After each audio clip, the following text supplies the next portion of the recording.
Markapuram bus ప్రమాదంపై CM Chandrababu సమీక్ష నిర్వహించారు. ఈ సమీక్షలో హోంమంత్రి అనిత, మంత్రి జనార్దన్ రెడ్డి, ఉన్నతాధికారులు పాల్గొన్నారు.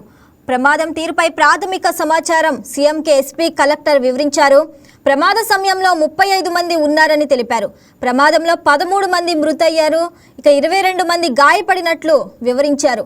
గాయపడిన వారిలో 3 పరిస్థితి విషమంగా ఉందని వెల్లడించారు. బస్సు ప్రమాదంపై డ్రైవర్ను విచారిస్తే స్టీరింగ్ స్ట్రక్ అయినట్లు చెప్పాడని తెలిపారు. హరికృష్ణ ట్రావెల్స్ బస్సు జగిత్యాల నుంచి వస్తుందని అధికారులు సీఎంకు చెప్పారు. క్షతగాత్రులకు మెరుగైన వైద్యం అందించాలని అధికారులకు సీఎం ఆదేశించారు. ఇక బాధితులకు నష్టపరిహారం అందించాలని అధికారులకు ఆదేశాలు జారీ చేశారు.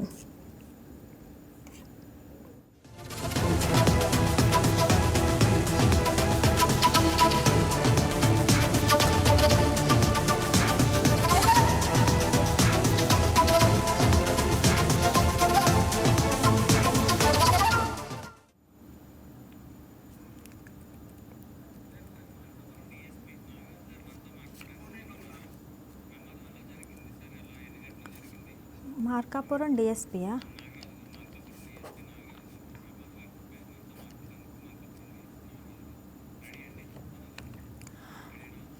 రైట్. ఇక ఈ ప్రమాదం గురించి మనతో మాట్లాడతానికి మార్కాపురం డిఎస్పీ నాగరాజ్ గారు మనతో ఉన్నారు. సార్తో మాట్లాడి మరిన్ని వివరాలు తీసుకుందాం. నాగరాజ్ గారు, సార్ చెప్పండి సార్, అసలు ఈ ప్రమాదం ఎలా చోటు చేసుకుంది? డ్రైవర్ నిర్లక్ష్యం అని కూడా చెప్తున్నారు. డ్రైవర్ కూడా పరారీలో ఉన్నట్టు కూడా తెలుస్తుంది. ఇప్పటికే 13 మంది అయితే మృతి చెందారు. సార్ మీరేమంటారు? కేసు దర్యాప్తులో ఉంది. 13 మంది చనిపోయారు, 28 మంది ఇంజ్యూర్ అయ్యారు. అందరూ అవుట్ ఆఫ్ డేంజర్. యంత్రాంగం స్పందించింది. అది దర్యాప్తులో ఉంది కాబట్టి అది ఎవరి తప్పు ఏందనేది దర్యాప్తులో తెలుస్తుంది.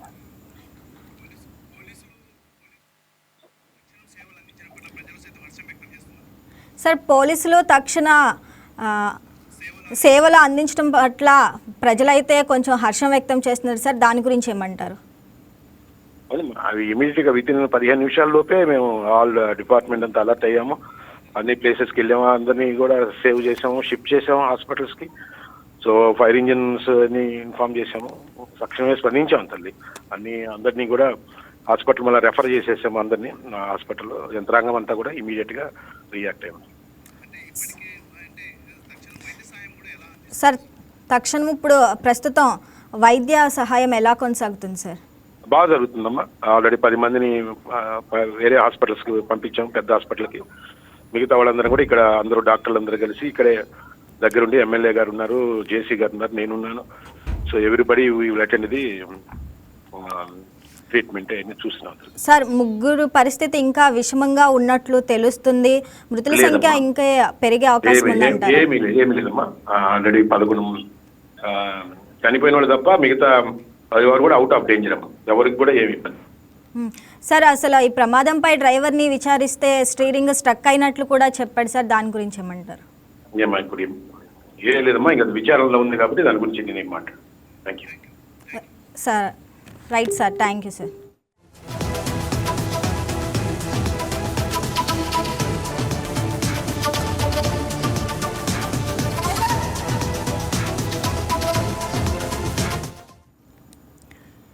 అతివేగం మరోసారి ఎన్నో కుటుంబాలను రోడ్డుకి ఈడ్చింది.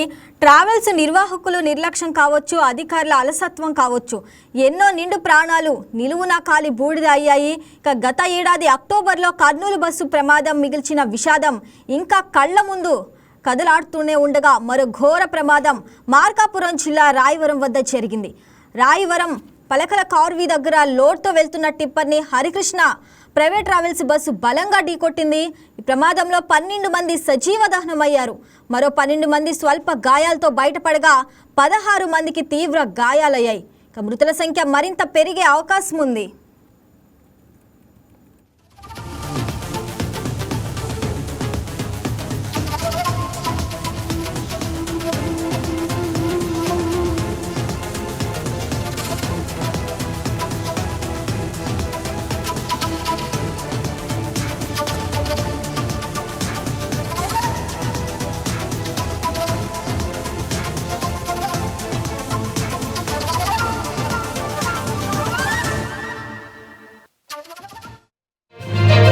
ప్రస్తుతం ఏదైతే రోడ్డు ప్రమాదం జరిగిందో రోడ్డు ప్రమాదం జరిగిన ప్రాంతంలో మార్కాపురం జిల్లాలో జరిగినటువంటి రోడ్డు ప్రమాదం సమీపంలో ఇక్కడ ఎమ్మెల్యే నరసింహారెడ్డి గారు ఉన్నారు. ఈ యొక్క మృతులు కూడా అంటే ఏదైతే గాయపడిన వారు కావచ్చు మృతులు కూడా కావచ్చు ఈ యొక్క కనిగిరి నియోజకవర్గం చెందిన వారు అని చెప్తున్నారు. ఇప్పుడు ఆయన వెంటనే ఒకటే ప్రస్తుతం ఆయన ఏ పరిస్థితి ఏంటి ఇక్కడ పరిస్థితి సంఘటన ఏదైతే దుర్ఘటన బాధాకరమైన విషయం. కానీ డ్రైవర్ చెప్పిన సమాచారం ప్రకారం ఎర్రగొండపాలెంలోని బండ స్టీరింగ్ బేరింగ్ ప్రాబ్లం ఉందని చెప్పేసి దాన్ని ఏదో కరెక్ట్ చేసుకొని వచ్చారు. ఈ ప్రాంతానికి వచ్చినప్పుడు ఈ మలుపు దగ్గర కంట్రోల్ చేయటం ఓటో చేత టిప్పర్ డ్రైవర్ చాకచక్యంగా తప్పించడానికి ప్రయత్నం చేసిన ఈ బస్సు స్టీరింగ్ టైట్ వల్ల దాన్ని గుద్దానని చెప్పి చెప్పడం జరుగుతూ ఉంది. దాంట్లో కనిగిరి వాసులు పామూరు కానీ కనిగిరి ప్రాంత వాసులు 25 మంది ఉన్నారు. ఇప్పటికి 2 మృతి చెందినట్టు సమాచారం ఉంది. మిగతా వాళ్ళు కూడా సార్ట్అవుట్ చేస్తున్నారు. మా టీమ్స్ లోకల్గా విషయాలు కూడా అంటే మా కార్యకర్తల ద్వారా ప్రతి గ్రామంలో ఈ బస్సులు ఎవరు బయలుదేరారు గ్రూప్ మెసేజ్ ద్వారా గ్రామ పార్టీ అధ్యక్షులు కూడా తెలియజేసాం. వాళ్ళ ద్వారా కనుక్కుంటున్నాం. మరి ఇక్కడ టెక్నికల్ కూడా మనకు లిస్ట్ ఆఫ్ డెత్ లిస్ట్ కానీ లేదా అక్కడ ఉన్న దాన్ని సార్ట్అవుట్ చేస్తాం. ముఖ్యమంత్రి గారు ఉదయం నుంచి 5:30 నుంచి నారా లోకేష్ బాబు గారు కానీ ముఖ్యమంత్రి గారు కానీ కంటిన్యూస్గా ఫాలోఅప్లో ఉన్నారు. హోమ్ మినిస్టర్ గారు ఆల్రెడీ బయలుదేరారు. ట్రాన్స్పోర్ట్ మినిస్టర్ వస్తున్నారు. క్యాబినెట్ అయిన తర్వాత జిల్లా మంత్రులు కూడా ఇక్కడ స్పాట్కి రాబోతున్నారు. పేషెంట్లకు కూడా వారు చనిపోయిన వారిని ఈ విధంగా ఇప్పుడు ఏదైనా బ్యాడ్ ఇప్పుడున్న మన వాళ్ళందరూ మృతుల సంఖ్య పెరగవచ్చు అనే ఒక అపోహ ఉందో అది అటువంటిది ఏం లేదు. ఎవరైతే చనిపోయారో 13 మంది చనిపోయారు. మిగతా పేషెంట్లు అందరూ కూడా స్టేబుల్గా ఉన్నారని మా జిల్లా వైద్యాధికారి గారు కూడా తెలియజేశారు. ఒక 5 మంది కొద్దిగా చిన్న ఇంజరీస్ మేజర్గా ఉంటే వారిని కూడా ఒంగోలు మేజర్ హాస్పిటల్కి షిఫ్ట్ చేయడం జరుగుతూ ఉంది. అన్ని చర్యలు కూడా పగడబందీ డిస్ట్రిక్ట్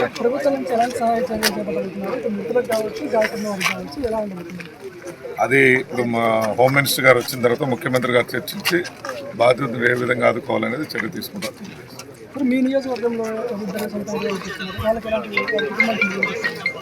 వాళ్ళ కుటుంబానికి మనం మాట్లాడి గవర్నమెంట్ నుంచి ఏ విధంగా న్యాయం చేయగలం వాళ్ళకి న్యాయం చేస్తాం. వాళ్ళు ఎట్లా ఆదుకోవాలో మేము అవసరమైతే మేము సొంత ఇది కూడా హెల్ప్ చేయడానికి సిద్ధంగా ఉంటాం.